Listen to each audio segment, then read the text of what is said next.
క్రీస్తు యేసు పరిశుద్ధ నామాన్ని బట్టి మీ అందరికీ శుభాశీస్సులు. ఎలా ఉన్నారు? బాగున్నారా? మానవుని జీవితంలో కన్నీళ్లు తుడిచేవారు ఎవరైనా ఉన్నారా అనే ఒక బాధ మన జీవితాల్లో ఉంటుంది. మన మాట ఎవరైనా వింటారా అని చెప్పి భయము కూడా మన జీవితాల్లో ఉంటుంది. కానీ మన కన్నీళ్లు చూచే దేవుడు, మన ప్రార్థనని అంగీకరించే దేవుడు, జీవం కలిగిన యేసు ప్రభువారు ఉన్నారు అనే ఆత్మీయ సత్యంలోకి మనం నడిపింపబడాలి అని అంటే ఈ రక్షణ సువార్త విని రక్షణ పొందాలి. ఇంత గొప్ప అవకాశాన్ని సద్వినియోగం చేసుకొని కోట్లాది ప్రజలు ఈ రక్షణ సువార్త వినేటట్టు వారు వెళ్ళలేకపోయినా వెళ్ళేలాంటి యేసు రచనల పరిచయను ప్రోత్సహించి బలపరిచిన మా ప్రియులు, మా ఆప్తులు, వీరు తోబుట్టులు ప్రభా ఓబులయ్య గారు మరియు నాగమ్మ గారు, వారు ముచ్చుమర్రి గ్రామము, నందికుట్కూరు, నంద్యాల డిస్టిక్ వాస్యవులు, వారి కొరకు ప్రార్థిస్తాం.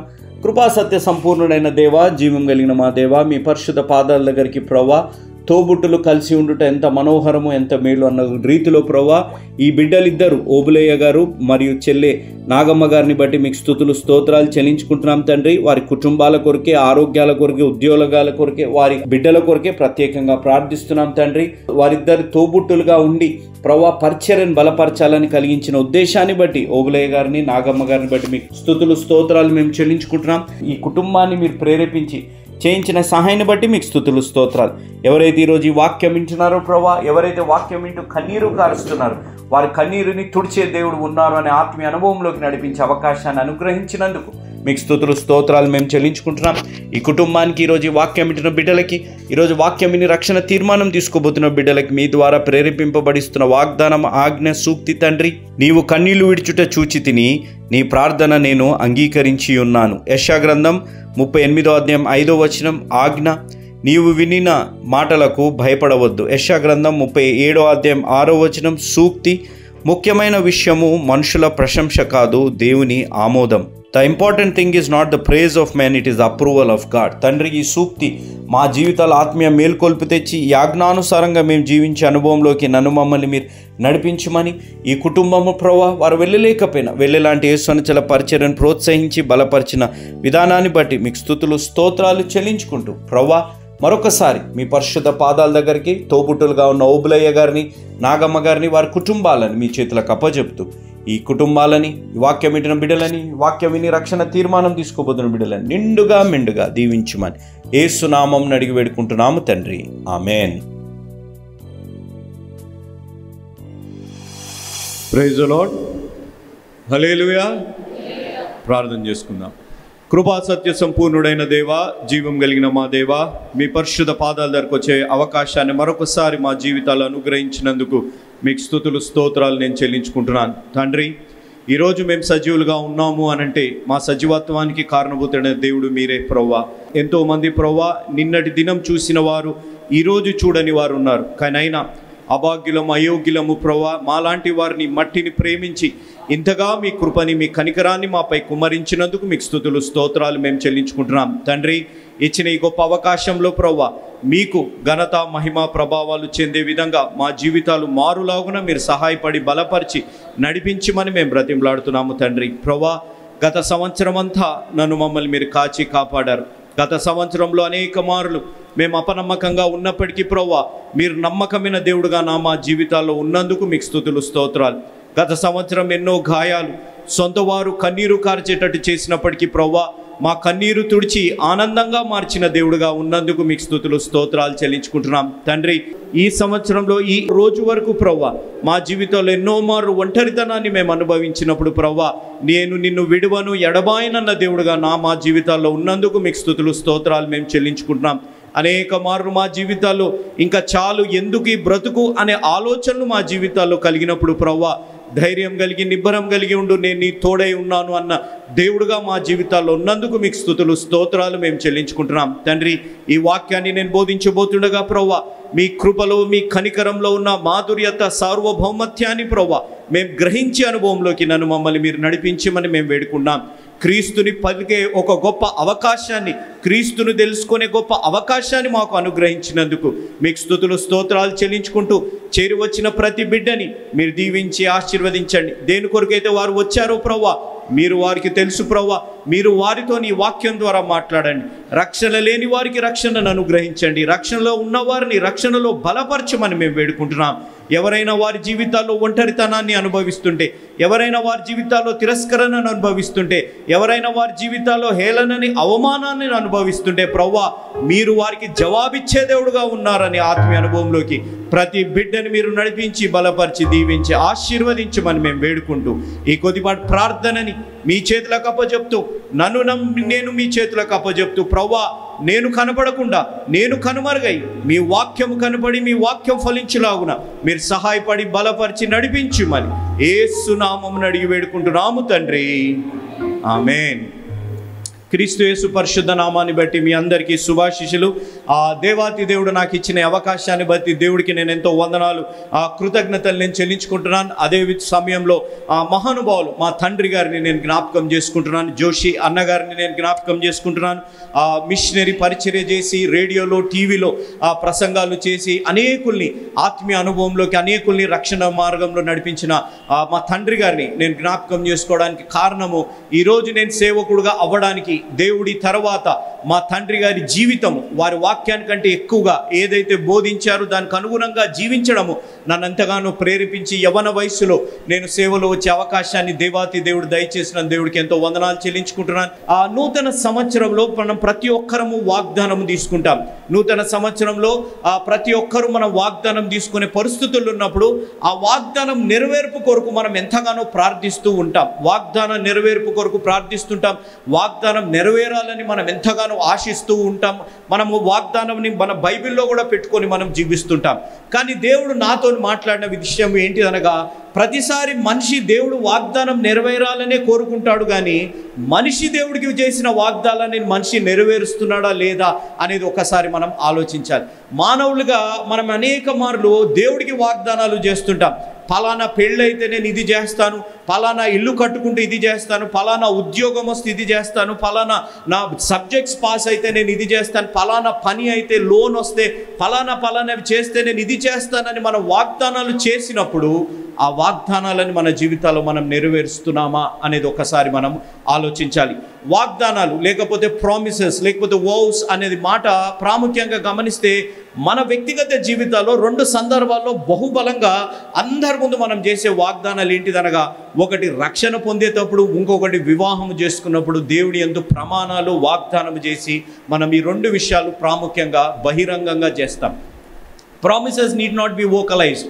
ప్రామిసెస్ లేకపోతే వాగ్దానాలు అనేవి బహిరంగంగా చేయకపోయినా, వాగ్దానాలు అనేవి అంతరంగంగా చేసినా కూడా దేవుడు ఆ వాగ్దానాలని చూస్తున్నారు అనేది మన జీవితాల్లో గ్రహించాలి. దేవుడిని హృదయంతరంగాన్ని ఎరిగి ఉన్న దేవుడు అనేది మన జీవితాల్లో గ్రహించాలి. ఇలాంటి పరిస్థితుల్లో మనం వాగ్దానాలు మన హృదయంలో చేసినప్పుడు ఆ వాగ్దానాన్ని మనం నెరవేర్చకపోయినప్పుడు మన జీవితాల్లో మనం గ్రహించవలసింది ఏంటిదనగా, a promise which is broken it breaks the trust and it breaks the relationship అనేది మన జీవితాల్లో గ్రహించాలి. ఎప్పుడైతే మనం వాగ్దానాన్ని మనం నెరవేర్చకుండా ఉంటామో, వాగ్దానాన్ని మనము పాటించకుండా దాన్ని దేవుడి యందు తీర్మానం చేసుకున్నప్పుడు అది నెరవేర్చకుండా మనం జీవిస్తామో, మన జీవితాల్లో దేవుడికి మన పట్ల ఉన్న నమ్మకాన్ని మనము విరగొడుతున్నట్టు, దేవుడితో ఉన్న సంబంధాన్ని మనం దూరం చేసుకుంటున్నట్టు, లేకపోతే వీఆర్ బ్రేకింగ్ ద రిలేషన్షిప్ అనేది మన జీవితాల్లో మనం గ్రహించాలి. ఇలాంటి పరిస్థితుల్లో ప్రామిసెస్ ఎందుకు చేస్తాము అనేది ఒకసారి మనం ఆలోచించాలి. ప్రామిసెస్ ఎందుకు చేస్తాము అంటే, ఫలానా పని చేస్తే దేవా నేను ఇది చేస్తాను అనే విధంగా మనం చేస్తుంటాం. No, promises is not something as a payment for a service. ఏదో ఒక పని చేస్తే, లేకపోతే ఒక దగ్గర ఏదైనా మన కొనుక్కుంటే దానికి ఒక టిప్ ఇచ్చాము, లేకపోతే ఫలానా చేశాము అనే విధంగా వాగ్దానాలు అనేవి ఎన్నడూ కూడా ఉండకూడదు. వాగ్దానాలు అనేవి మన జీవితాల్లో దేవుడు చేసిన మేలుకి, దేవుడు చూపెట్టిన కృపకి, దేవుడు చేసిన ఆ కనికరానికి కృతజ్ఞతగా దేవుడికి మనం వాగ్దానాలు చేయాలి అనేది మనం గ్రహించాలి. యవనస్తుల మధ్య పరిచర్య చేసినప్పుడు కానీ, లేకపోతే చాలామంది టీవీలో మేము ఉన్నప్పుడు మేము మాట్లాడేటప్పుడు కానీ చాలామంది అనే మాట, ఈ పని జరిగితే ఇది చేస్తాను బ్రదర్ అనే విధంగా మాట్లాడుతుంటారు. పని జరిగితే చేస్తాము అనేది మంచిదే, కానీ పని దేవుడు చేసినాక దానికి తగ్గట్టు కృతజ్ఞతతోని మనం చేస్తున్నామా, లేకపోతే మన జీవితాల్లో చేసుకున్న మొక్కుబడులు, ఆ క్రైస్తవేతరుల భాషలలో మనం గమనిస్తే మనం చేసుకున్న మొక్కుబడికి దేవుడికి మనం కృతజ్ఞతగా ఉండి చెప్పినది చెప్పినట్టు మనం చేసే విధంగా మనం జీవిస్తున్నామా అనేది ఆలోచించాలి. ఎంతమంది వాగ్దానాలు తీసుకున్నారు ఈ సంవత్సరంలో? వాగ్దానాలు తీసుకున్నప్పుడు ఎంతో మనము ఏదో లక్కీ డ్రాలో తీసుకున్నట్టు తీసుకుంటాం కదా. నేను కూడా యవ్వన కాలంలో ఉన్నప్పుడు అబ్బా భలే వాగ్దానం వచ్చింది, ఈ సంవత్సరం నాకు ఈ వాగ్దానం అయిపోతుంది అనే విధంగా మనం అనుకుంటాం. చాలామంది ఈ రోజుల్లో సోషల్ మీడియాలలో గమనించినప్పుడు కూడా వాగ్దానాలు అనేవి తీసుకోకూడదు, వాగ్దానాలు అనేవి ఇవి చేయకూడదు అనే మాటలు చాలామంది మాట్లాడుతున్నారు. కానీ నా వ్యక్తిగత ఒపీనియన్ ఏంటిదనగా వాగ్దానాలు తీసుకోవాలి. వాగ్దానము అనేది మనల్ని ప్రోత్సహించడానికి, ఆ వాగ్దానాలు మన జీవితాల్లో నెరవేరాలి అనంటే దానికి తగ్గట్టు మన జీవితాల్లో మనం జీవించాలి అనేది మనం గ్రహించాలి. ఈ సంవత్సరం నాకు వచ్చిన వాగ్దానము నిన్ను స్వస్థపరిచే యెహోవాను నేను అనే వాగ్దానం నాకు వచ్చింది. కాబట్టి స్వస్థపరిచే యెహోవాను నేను అనే వాగ్దానం నా జీవితాల్లో వచ్చింది కాబట్టి నేను ఇష్టానుసారంగా తినేసి, ఇష్టానుసారంగా ఉండేసి, ఇష్టానుసారంగా నేను చేసేసి దేవుడి వాగ్దానం ఇచ్చాడు నా జీవితంలో నెరవేరుతుంది అనే విధంగా మనం ఆలోచించడము అది మూర్ఖత్వము అనేది గ్రహించాలి. వాగ్దానం అనేది దేవుడు వాగ్దానాలు నెరవేర్చే దేవుడు అనేది మన జీవితాల్లో గ్రహించాలి. Our God is a God who always fulfils the promises what he has given to us. మన జీవితాల్లో ఆయన చేసిన ప్రతి వాగ్దానము నెరవేర్చే దేవుడు. ఎన్నడూ కూడా ఆయన వాగ్దానం చేసినప్పుడు తప్పిన దేవుడు కాదు అనేది గ్రహించాలి. కాబట్టి వాగ్దానాలు తీసుకున్నప్పుడు ఆ వాగ్దానాలకి తగ్గట్టుగా క్రమశిక్షణతోని విధేయతతోని మనం జీవిస్తున్నామా అనేది గ్రహించాలి. కాబట్టి మన జీవితాల్లో దేవుడు కోరుకునేది, God doesn't want promises which are to be fulfilled in the future. God wants the obedience in today's life. మన జీవితాల్లో ఇది జరిగితే నేను అది చేస్తాను, భవిష్యత్తులో చేస్తాననే వాగ్దానాలు దేవుడికి అవసరం లేదు. దేవుడు కోరుకునేది వాస్తవంలో ఈరోజు మన జీవితాల్లో దేవుడు వాక్యానికి ఎంత విధేయులుగా మనం జీవిస్తున్నాము అనేది ప్రాముఖ్యంగా మనం గ్రహించాలి. కాబట్టి నేను 3 సందర్భాలు వాక్యంలో నేను క్లుప్తంగా నేను చూపెడతాను. 3 సందర్భాలు. మొట్టమొదటిగా మనిషి చేసిన వాగ్దానం, దేవుడికి చేసిన వాగ్దానం. మొట్టమొదటిగా చూస్తే ఆ ఆదికాండం 28వ అధ్యాయం 20వ వచనం. అప్పుడు యాకోబు, నేను తిరిగి నా తండ్రి ఇంటికి క్షేమంగా వచ్చునట్లు దేవుడు నాకు తోడయ్యుండి నేను వెళుచున్న ఈ మార్గములో నన్ను కాపాడి తినుటకు ఆహారమును ధరించుకొనుటకు వస్త్రములను నాకు దయచేసిన ఎడల యెహోవా నాకు దేవుడయ్యుండును. మరియు స్తంభముగా నేను నిలిపిన ఈ రాయి దేవుని మందిరమగును. మరియు నీవు నాకిచ్చు యావత్తులో 10వ వంతు నిశ్చయంగా నీకు చెల్లించదనని మ్రొక్కుకొనెను అని మ్రొక్కుకొనెను. ఇంగ్లీష్ బైబిల్లో మనం గమనిస్తే దెన్ జాకబ్ మేడ్ దిస్ వో.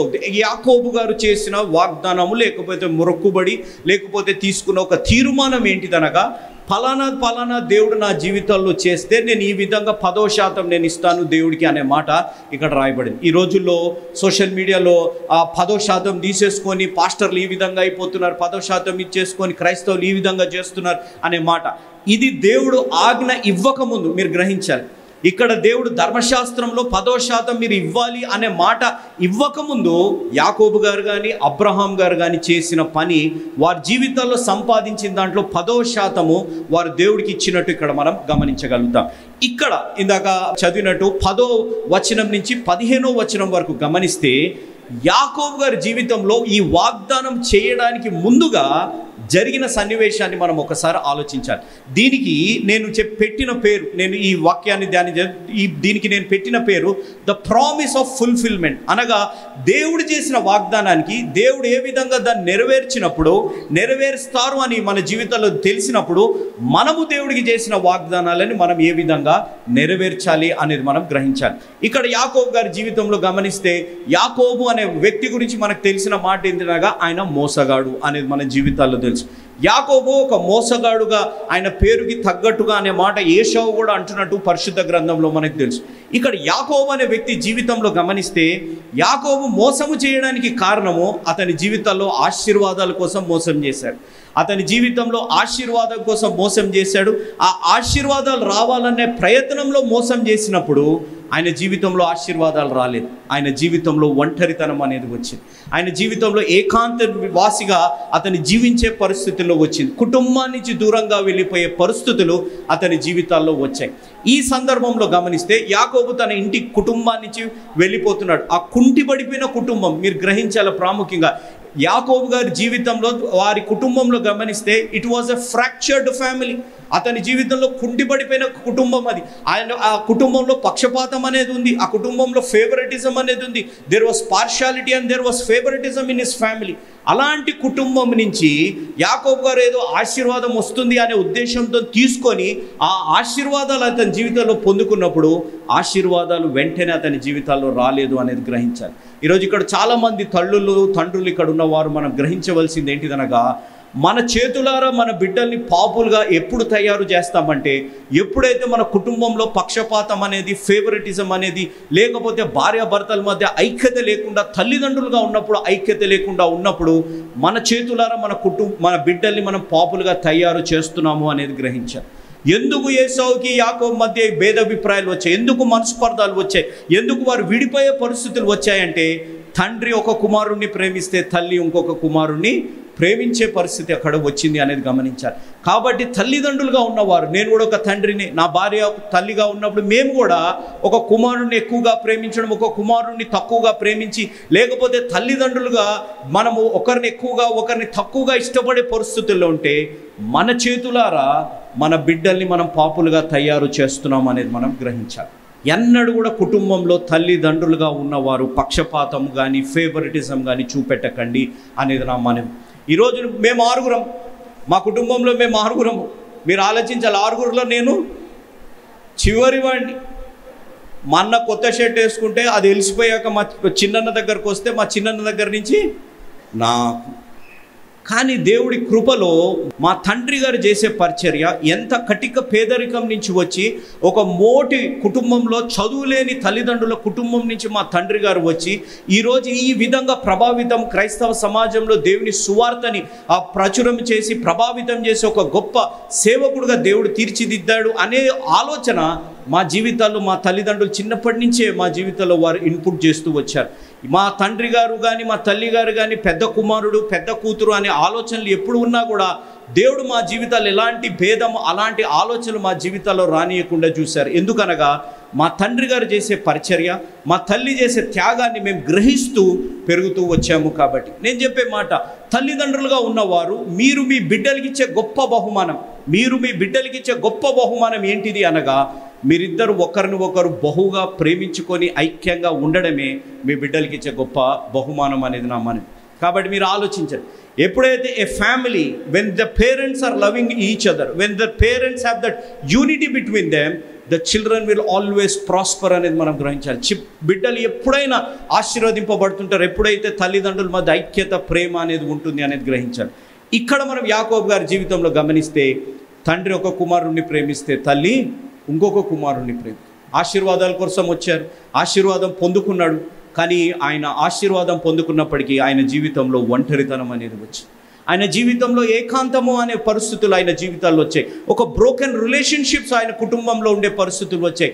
అక్కడ ఏసావు వెంటబడుతున్నాడు, యాకోబు ఎక్కడున్నాడు కనపడితే అతన్ని చంపేయాలన్నంత కోపంలో ఏసావు జీవిస్తూ ఉన్నాడు. అక్కడ ఇస్సాకు గారు బాధలో ఉన్నారు, అయ్యో నన్ను మోసగించాడు, కానీ అయినా పర్వాలేదు, నువ్వు ఇక్కడి నుంచి వెళ్ళి నువ్వు హితీయులు వారిని వివాహం చేసుకోకని చెప్పి ఆయన ఒక హితబోధ వారికి చేయడం, యాకోబు గారికి చేయడం కలిగింది. ఇక్కడ మనం గమనిస్తే ఎందుకు దేవుడు యాకోబుతోని తన ఇంటి దగ్గర మాట్లాడలేదు అనే ప్రశ్న మన జీవితాల్లో వేసుకోవాలి. Why did not God spoke to Jacob when he was in his family?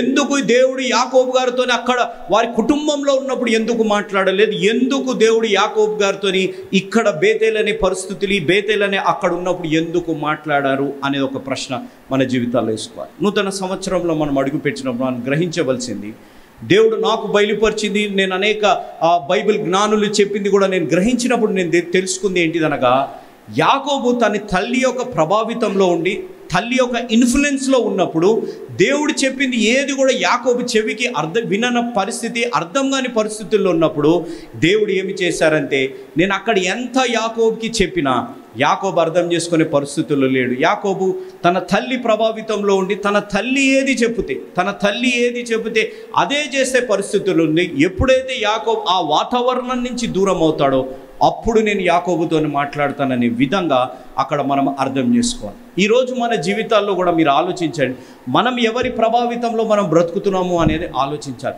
దేవుడు నడిపింపులో మనం ఉన్నామా? మన కుటుంబం ఉందా? మన వైవాహిక జీవితం దేవుడు నడిపింపులో మనం జీవించే విధంగా ఉన్నామా? లేకపోతే మనుషులు మన జీవితాన్ని, మన వైవాహిక జీవితాన్ని నడిపించే విధంగా మనం జీవిస్తున్నామా అనేది ఆలోచించాలి. ఈరోజు వాక్యం చెప్పాలి అని అంటే మా దగ్గర ఉన్న సేవకుడిని అడిగి ఏం వాక్యం చెప్పాలి అనే విధంగా ఉండదు. దేవుడినే అడగాలి, దేవా ఏ వాక్యం చెప్పాలి? దేవుడిని అడుగుతున్నాను, దేవా నేను ఇదే వాక్యం చెప్పాలా, నేను ఇంకా వేరేది ఏదైనా చెప్పాలా, లేకపోతే మీరు ఏదైనా నాతో మాట్లాడిస్తారా అని అంటే అప్పుడల్లా దేవుడు ఇదే వాక్యము, ఇదే వాగ్దానం నువ్వు చెప్పు. ఎందుకనగా ఈరోజు కుటుంబ వ్యవస్థ అనేది చాలా ప్రాముఖ్యమైనది. వైవాహిక జీవితం అనేది చాలా ప్రాముఖ్యం. దీస్ ఇన్స్టిట్యూషన్స్ మీరు ఆలోచించాలి. ఈ ఫ్యామిలీ అనే ఇన్స్టిట్యూషన్, లేకపోతే హస్బెండ్ అండ్ వైఫ్ అనే institution, this was started by God, this was not started by humans. మనుషులు ప్రారంభించింది కాదు, ఇది దేవుడు ప్రారంభించింది. ఇలాంటి వ్యవస్థలో సాతానుడు ఎంతగానో బలమైన పాత్ర పోషించి దేవుడి స్వరాన్ని విననీయకుండా మనుషుల మాటలు, మనుషుల స్వరాన్ని విని దేవుడి నుంచి దూరమయ్యే పరిస్థితులు తీసుకొని వస్తాయి. యాకోబు కూడా అదే పరిస్థితుల్లో ఉన్నాడు. యాకోబు కూడా మనుషుల మాటలు వింటూ మనుషులు చెప్పింది చేసే పరిస్థితుల్లో ఉన్నాడు. ఆయన జీవితంలో మోసగాడు అనే పేరు, మోసగాడుగా ఆయన జీవించే పరిస్థితుల్లో వచ్చినప్పుడు ఆయన ఎప్పుడైతే ఒంటరితనంలో ఉన్నాడు, ఎప్పుడైతే ఏకాంతంగా ఉన్నాడు, ఎప్పుడైతే కుటుంబము ఒక విరిగి నలిగిపోయిన పరిస్థితుల నుంచి ఆయన ఇక్కడి ప్రయాణం ప్రారంభించాడో దేవుడు ఆయనకి ప్రత్యక్షమైనట్టు మనం గమనించాం. దేవుడు అక్కడ ప్రత్యక్షమే. చూడండి నాతో పాటు ఆదికాండం 28వ అధ్యాయం 10వ వచనం. యాకోబు బెయేర్షెబా నుండి బయలుదేరి హారాను వైపు వెళ్ళుచు ఒకచోట చేరి ప్రొద్దుగుంకినందున అక్కడ ఆ రాత్రి నిలిచిపోయి ఆ చోటి రాళ్లలో ఒకటి తీసుకొని తనకు తలగడగా చేసుకొని అక్కడ పండుకొనెను. అప్పుడతడు ఒక కల కనెను. అందులో ఒక నిచ్చెన భూమి మీద నిలుపబడి ఉండెను. దాని కొన ఆకాశమునంటెను. దాని మీద దేవుని దూతలు ఎక్కుచూ దిగుచూ నుండిరి. ఇక్కడ మీరు గమనించాలి, ఆ నిచ్చెనపై కింద నుంచి పైకి వెళ్తున్నారు. ఎక్కడి నుంచి? కింద నుంచి పైకి వెళ్తున్నారు, పైనుంచి కిందకు వస్తారు. నేను చెప్పే మాట, నీ ప్రార్థనలు దేవుడి దగ్గర చేరుతాయి అంటే కింద నుంచి ఆ దూతలు ఏం చేస్తున్నారు? ప్రార్థనని పైనుంచి దూతలు ఏం చేస్తున్నారు? దానికి జవాబు తీసుకొని వస్తారు. దానికి జవాబు ఇక్కడ ఈ నిచ్చెన గురించి మనం నూతన నిబంధనలు గమనిస్తే అది యేసు ప్రభువారు అనే మాట ఎంతో స్పష్టంగా రాయబడి, ఈ నిచ్చెన the ladder is nothing but Jesus Christ అనే మాట ఎంతో స్పష్టంగా రాయబడ్డప్పుడు ఇక్కడ మనం గ్రహించవలసింది, దేవుడు నీ ప్రార్థనని, నీ జీవితంలో ఉన్న కన్నీరు ప్రార్థనని, నువ్వు దేని కొరకైతే వాంఛగలిగి చేస్తున్న ప్రార్థనని దేవుడు వరకు చేరవేయబడుతున్నాయి అనేది మనం గ్రహించాలి. God will answer them in his own time. దేవుడు జవాబిస్తారు. ఇక్కడ మీరు గమనిస్తే యాకోబు దేవుడి కొరకు వెతకట్లేదు, దేవుడు వస్తారు అని ఆశించట్లేదు కూడా. దేవుడు వస్తారు, దేవుడి కొరకు వెతకడి సమయంలో అన్ఎక్స్పెక్టెడ్ టైంలో God opened the house, God opened his home for Jacob, where Jacob closed his home for God. యాకోబు తన ఇంటిని, తన జీవితాన్ని దేవుడికి తిరస్కరించే విధంగా, దేవుడికి మూసివేసే విధంగా జీవించినప్పుడు దేవుడు ఏం చేశారంటే ఆయన గృహాన్ని యాకోబు వరకు తెరిచినట్టు మనం ఇక్కడ గమనించగలుగుతాం.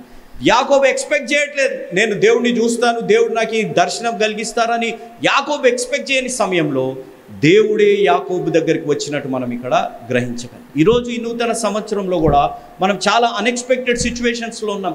మన జీవితాల్లో ఇది జరుగుతుందా, మన జీవితాల్లో ఇది అవుతుందా అనే ఆలోచనలో మనం జీవిస్తూ ఉండొచ్చు. కానీ you need always think God will do unexpected things in our life. దేవుడి ఊహించని కార్యాలు, మన ఊహకి అందని కార్యాలు చేసే దేవుడు మన జీవితాల్లో ఉన్నారు అనేది మనం గ్రహించాలి. ఎప్పుడైతే యాకోబు వెతకట్లేదు, యాకోబు ఆశించట్లేదు, కానీ దేవుడు ఏమి చేశారంటే ఒంటరితనంలో ఉన్న యాకోబు, ఏకాంతంగా జీవిస్తున్న యాకోబు, కుటుంబం అంతా విరిగి నలిగిపోయిన జీవితంలో ఉన్న యాకోబుకి దేవుడు ఒక కళ రూపంలో దర్శనమిచ్చి దేవుడు అంటున్న మాట, అమ్మ చదవండి అమ్మ, 15వ వచనం చదవండి. ఇదిగో నేను నీకు తోడైయుండి. ఎందుకు ఈ మాట? మీరు చెప్పే మాట, నేను నీకు తోడైయుండి. ఎవరు? యాకోబు మోసగాడు. కానీ దేవుడు అంటున్నమాట, ఒంటరితనం అనుభవిస్తున్న యాకోబు జీవితంలో దేవుడు అంటున్నమాట, నేను నీ తోడైయుండి. అమ్మా చదవండి. నీవు వెళ్ళు ప్రతి స్థలమందు నిన్ను కాపాడుచు, నీవు వెళ్ళు ప్రతి స్థలము నిన్ను కాపాడు. ఏకాంతంగా ఉన్నాడు, ఒక్కడే ఉన్నాడు, ఎవరు లేరు అతని జీవితంలో. ఆయనకు ఒక సేఫ్టీ కావాలి, ఆయనకు ఒక ప్రొటెక్షన్ కావాలి. దేవుడు అంటున్న మాట, నేను నిన్ను కాపాడుతాను. తర్వాత, ఈ దేశమునకు నిన్ను మరలా రప్పించదను. ఈ దేశములోకి నేను నిన్ను మరలా, God is telling I will guide you. దేవుడు అంటున్న మాట, I will be with you. నేను నీకు ఒక కంపానియన్గా ఉంటాను, నేను నీకు ఒక సేఫ్టీని ఇస్తాను, నేను నీకు ఒక గైడెన్స్ ఇస్తాను. తర్వాత, నేను నీతో చెప్పినది నెరవేర్చు వరకు నిన్ను విడవనని చెప్పగా, నేను నిన్ను విడువనని దేవుడు ఒక గ్యారంటీ ఇస్తున్నారు. ఏమని? నేను చెప్పింది నీ జీవితంలో నెరవేరే వరకు నేను నిన్ను విడువ. నేను నిన్ను, అందరం చెప్దామా, నీ జీవితంలో దేవుడు చెప్పింది నెరవేరే వరకు దేవుడు నిన్ను వదలకుండా జీవించునుగాక. ఆమేన్, ఆమేన్. మీరు గమనించాలి, ఎవరి దగ్గరకు వచ్చి దేవుడు ఈ మాటలు అంటున్నారు? ఒక మోసగాడు. చూడట్లేదు దేవుడు వైపు, కానీ దేవుడు యాకోబు జీవితాన్ని చూసి దేవుడు వచ్చి, దేవుడు అంటున్న మాట, దేవుడు చేసిన వాగ్దానం, నేను చెప్పింది నెరవేరే వరకు నీ జీవితంలో నేను నిన్ను వదలను అనే మాట. ఇక్కడ ఒక మాటను మీరు గ్రహించాలి. దేవుడికి కుమారులు కూతురులే ఉంటారు, దేవుడికి మనవళ్ళు మనవరాళ్ళు ఉండరు. దేవుడికి కుమారులు కూతురులే ఉంటారు, దేవుడికి మనవళ్ళు మనవరాళ్ళు ఉండరు. అబ్రహాం గారికి చేసిన వాగ్దానం యాకోబు గారి జీవితంలో నెరవేరాలని అక్కడ యాకోబు గారు దాన్ని తగ్గట్టు వారు జీవించారు. దేవుడు యాకోబులో చూశారు, దేవుడు యాకోబుని ప్రేమించాను, ఏశావును ద్వేషించాడు. ఇక్కడ మాట, యాకోబు జీవితంలో దేవుడు చూశారు, యాకోబు ఈ విధంగా జీవించాడు, ఈ విధమైన కుటుంబం నుంచి వచ్చాడు, ఈ విధంగా ప్రభావితమై చేశాడు, ఈ విధంగా జీవించాడు. యాకోబు జీవితంలో దేవుడు ఒక అవకాశం ఇచ్చాడు. వెన్ హీ లీస్ట్ ఎక్స్పెక్టెడ్, ఎప్పుడైతే ఆయన ఇంకా అసలు ఆశించని సమయంలో దేవుడు యాకోబు జీవితంలో ఒక గొప్ప కార్యం చేశారు. చూడండి 20వ వచనం. అప్పుడు యాకోబు, నేను తిరిగి నా తండ్రి ఇంటికి క్షేమంగా వచ్చున్నట్లు దేవుడు నాకు తోడయుండి, నేను వెళుచున్న ఈ మార్గములో నన్ను కాపాడి, తినుటకు ఆహారమును ధరించుకొనుటకు వస్త్రములను నాకు దయచేసిన ఎడల యెహోవా నాకు దేవుడయుండును. మరియు స్తంభముగా నేను నిలిపిన ఈ రాయి దేవుని మందిరమగును. మరియు నీవు నాకిచ్చు యావత్తులో 10వ వంతు నిశ్చయంగా నీకు చెల్లించదనని మొక్కుకొనెను. ఇక్కడ మీరు గమనిస్తే చివరిగా అన్న మాట, ఆయన మొక్కుకొని. దేవుడు వాగ్దానం వచ్చింది, వాగ్దానం రాగానే పరిస్థితులు మారిపోవాలి కదా. వాగ్దానం రాగానే పరిస్థితులు మారిపోవాలి. ఈరోజు మనం కోరుకునేది కూడా అదే కదా. ఏటీఎంలో కార్డు పెట్టామంటే డబ్బులు వచ్చేసినట్టు ఈరోజు ప్రార్థన చేయగానే, లేకపోతే నూనె పోసుకోగానే, లేకపోతే మనం ఫలానా అడగగానే వెంటనే జరిగిపోవాలి. కానీ దేవుడు ఇక్కడ మీరు గమనిస్తే, యాకోబు ప్రమాణం చేస్తున్నాడు, లేకపోతే మొక్కుబడి పెట్టుకున్నాడు, కానీ దేవుడు యాకోబు పరిస్థితులు మార్చలేదు. కానీ God did not change Jacob's circumstances, but God changed Jacob's perspective. దేవుడు యాకోబు జీవితంలో పరిస్థితులు మార్చలేదు, కానీ దేవుడు యాకోబు జీవితంలో ఉన్న ఆలోచన విధానాన్ని దేవుడు మార్చాడు. మీరు ఇక్కడ గ్రహించవచ్చు, ఇది చేస్తే నేను ఇది చేస్తానని ఇక్కడ కూడా రాయబడింది కదా బ్రదర్ అని మీరు అడగవచ్చు. కానీ ఇక్కడ రాయబడ్డ మాట యాకోబు దగ్గర ఏమీ లేదు, యాకోబు దగ్గర ఏమి లేదు. దేవుడిచ్చిన ఆశీర్వాదం తన తండ్రి ద్వారా వచ్చింది తప్ప యాకోబు దగ్గర ఏమి లేదు. యాకోబు అంటున్న మాట, దేవా ఇది నెరవేరిస్తే తప్పనిసరిగా నేను నీ కొరకు జీవిస్తాననే మాట ఇక్కడ రాయబడ్డట్టు మనం గమనించగలం. Praise the Lord. మీ ముందుకు రావడానికి ఒక ప్రాముఖ్యమైన కారణం, మేము ఈ టీవీ పరిచర్యని ఎందుకు ప్రారంభించాం, ప్రాముఖ్యంగా తండ్రి అయిన నాన్నగారు, కీర్తిశేషులైన నాన్నగారు జోష్ అన్నగారు ఎందుకు ప్రారంభించారు అనేది వారి మాటల్లోనే విందాం. ఈ కార్యక్రమాన్ని నిర్వహించడానికి నేను ఎంతో ధైర్యం చేశాను అనే విషయాన్ని జ్ఞాపకం చేస్తున్నాను. డబ్బుండి కార్యక్రమాన్ని ప్రారంభించలేదు, నన్ను రక్షించి ఇంతవరకు పిలిచిన ప్రభు ఉన్నారు అని, తదుపరి విశ్వాసులైన మీరు ఉన్నారు అనే ధైర్యంతో ఈ కార్యక్రమాన్ని కొనసాగిస్తున్నాం. విన్నారు కదా, నాన్నగారు ఏ ధైర్యమైతే వారు చేసి టీవీ కార్యక్రమాలని ప్రారంభించారు, మన రక్షకుడైన యేసు ఉన్నారని, విశ్వాసులైన మీరు ఉన్నారనే ధైర్యంతోనే ఈ టీవీ కార్యక్రమాలని మేము కొనసాగిస్తున్నాం గత సంవత్సరాలుగా. ఇక ముందు కూడా మేము కొనసాగించాలి అని అంటే మీలో విశ్వాసులైన మీరు, ప్రేరేపింపబడ్డవారు మీరు, వచనం వెంబడి వచ్చిన ధ్యానాలు జోషన్న గారివి, పాయింట్ వైజ్ ధ్యానాలు జాన్ స్పర్జన్ గారివి, హీరోస్ ఆఫ్ ది బైబిల్ అనే సిరీస్ ధ్యానాలు భక్త్ సింగ్ నావి కొనసాగేటట్టు మీరు ప్రేరేపింపబడితే, మీరు సహాయం చేసి మీరు నేరుగా నాతోని మాట్లాడవచ్చు. నాతో మాట్లాడి మాకు సహాయం చేయాలనేది నా మనవి. కాబట్టి మీరందరూ ఏ భారమైతే, సేవా భారమైతే నాన్నగారు గత 40 సంవత్సరాలుగా ముందుకు కొనసాగించారు, ఇప్పుడు యవనస్తులమైన మా అన్నగారు జాన్ స్పర్జన్ గారు మాపై ఉంది. కాబట్టి మీరు కూడా ఏ విధంగా నాన్నగారిని అయితే ప్రోత్సహించారు, నాన్నగారిని ఆదరించారు, మమ్మల్ని కూడా ఆ విధంగానే ప్రోత్సహించి ఆదరిస్తారని నమ్ముచు సెలవు తీసుకుంటున్నాను. దేవుడు మిమ్మల్ని దీవించి ఆశీర్వదించునుగాక. ఆమేన్.